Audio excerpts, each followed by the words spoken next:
Hi, good morning ಎಲ್ಲರಿಗೂ ನಮಸ್ಕಾರ. ಇವತ್ತು ನಮ್ಮ ಸಪೋಟ ಗಿಡನ ತೋರಿಸೋಣ ಅಂತ ಮೇಲೆ ಬಂದಿದ್ದೀನಿ.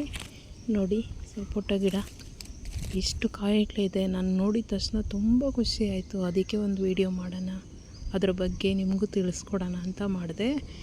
ಇದು ಒಂದು 10 ಇಲ್ಲ 12 ಇಂಚು ಪಾಟಲ್ಲಿ ಇಟ್ಟಿದ್ದೀನಿ.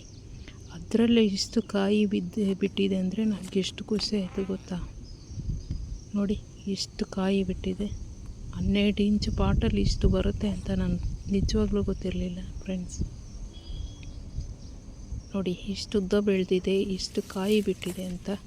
ಇದಕ್ಕೆ ನಾನು ನೋಡಿ ಪಾಟ್ ತೋರಿಸ್ತೀನಿ. ಬೇಕಾದರೆ ಒಂದು 10 ಇಲ್ಲ 12 ಇಂಚು ಪಾಟ್ ಇರಬೇಕು. 12 ಇಂಚು ಪಾಟಲ್ಲಿ ಅಷ್ಟು ಗಿಡಗಳು ಉದ್ದ ಬಂದು ಅಷ್ಟು ಕಾಯಿಗಳು ಬಿಟ್ಟಿದೆ ಅಂದರೆ ನೋಡಿದ ತಕ್ಷಣ ಖುಷಿ ಆಯಿತು ನನಗೆ. ಇದೇ ಫಸ್ಟ್ನೇ ಸರಿ ಬಿಡ್ತಾ ಇರೋದು ಇಷ್ಟು ಕಾಯಿಗಳು. ನೋಡಿ ಫ್ರೆಂಡ್ಸ್, ಇದೇ ಪಾಟು. ಎಷ್ಟು ಚಿಕ್ಕ ಪಾಟಲ್ಲಿ ಅಷ್ಟು ಗಿಡ ಬಂದು ಅಷ್ಟು ಕಾಯಿ ಬಿಟ್ಟಿದೆ ಫ್ರೆಂಡ್ಸ್. ನೋಡೋಕ್ಕೆ ತುಂಬ ಖುಷಿ ಆಗ್ತಾಯಿದೆ ನನಗೆ. ನೀವು ಬೆಳೆಸಿ ಫ್ರೆಂಡ್ಸ್. ಸ್ವಲ್ಪ ಜಾಗ ಇದ್ದರೆ, ಟೆರೇಸ್ ಗಾರ್ಡನ್ ಮೇಲೆ ಜಾಗ ಇದ್ದರೆ 1-2 ಗಿಡಗಳನ್ನ ಇಟ್ಕೊಳ್ಳಿ. ಅದು ಕೆಮಿಕಲ್ ಹಾಕದಿರ ಬೇವಿನ ಎಣ್ಣೆ ಮತ್ತು ಇದು ಹಸು ಗೊಬ್ಬರ ಹಾಕಿ ಬೆಳೆಸಿ ಮಕ್ಕಳು ಕೊಡಿ, ಆರೋಗ್ಯಕ್ಕೆ ಒಳ್ಳೆಯದು.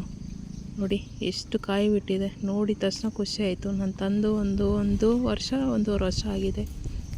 ಇದೇ ಫಸ್ಟ್ ಟೈಮು ಕಾಯಿ ಬಿಟ್ಟಿರೋದು. ಫಸ್ಟ್ ಟೈಮಲ್ಲೇ ಇಷ್ಟು ಕಾಯಿ ಬಿಟ್ಟಿದೆ ಅಂತಂದರೆ ಇನ್ನು 2ನೇ ವರ್ಷ 3ನೇ ವರ್ಷಕ್ಕೆ ಎಷ್ಟು ಕಾಯಿ ಬಿಡುತ್ತೆ ಅಂತ ನೋಡ್ಕೊಳ್ಳಿ ಫ್ರೆಂಡ್ಸ್. ತುಂಬ ಖುಷಿ ಆಯಿತು.